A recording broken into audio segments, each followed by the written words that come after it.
Hello বন্ধুরা,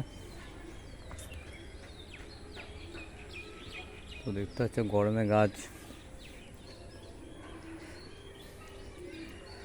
জব্দ হয়ে গেছে। যা এখন টেম্পারেচার 40 ডিগ্রি, প্রায় পার ডে এখন 39-40 ডিগ্রি। গাছ কিছুটা হলুদ হয়ে গেছে।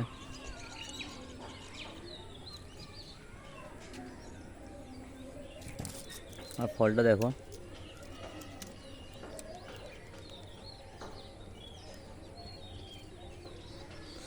প্রায়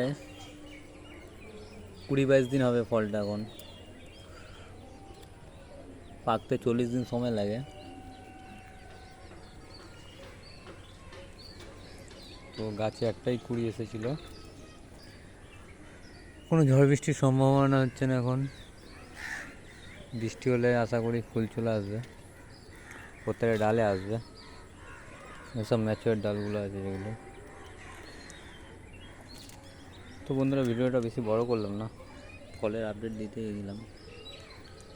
এখনও কুড়ি আসেনি, কোথাও চোখও পড়ছে না।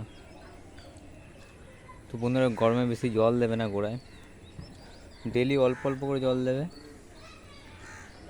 আর গাছে একটু জল ছিটিয়ে দেবে মনে করে, তাহলেই হবে। আচ্ছা বন্ধুরা, এরপরে একটা ভালো একটা ভিডিও করব। সবাই সঙ্গে থাকবে, চ্যানেলটা সাবস্ক্রাইব করবে আর ভিডিওটা লাইক করে দিও। থ্যাংক ইউ বন্ধুরা।